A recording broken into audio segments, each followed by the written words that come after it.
Hello friends, তোমরা সবাই কেমন আছো? আমি তোমাদের জন্য আরেকটা নতুন রেসিপি নিয়ে চলে এসেছি, চিকেন পকোড়া।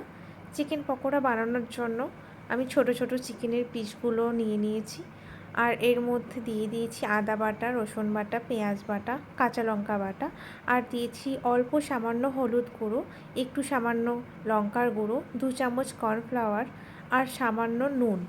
এটাকে ভালোভাবে মিশিয়ে নেবো এখন আমি। আর ছোট ছোট পিসগুলো নিয়েছি, কেননা বাড়িতে অল্প তেলে এটা ভাজা হয়ে যাবে খুব তাড়াতাড়ি, সেই কারণে এগুলো সব কিছু ভালোভাবে এখন আমি মাখিয়ে নেব। ভীষণ সহজ রেসিপি এটা একটা। ছোট পিস করেছি কেননা ভালোভাবে ভাজতে সুবিধা হবে। এর মধ্যে আমি এখন দিয়ে দেবো ডিম। ডিমটা পুরোটা দেবো না, ডিমের সাদা অংশটা বের করে নেব। আমি ফাটিয়েছি ডিমটাকে, কিন্তু সাদা অংশটা দেখতেই পাচ্ছেন কিছুতেই বের হচ্ছিল না। অনেক কষ্টে আমি এই সাদা অংশটাকে বের করে ভালোভাবে মাখিয়ে নিয়েছি। দিয়ে এর মধ্যে দিয়ে দেবো এখন লেবুর রস।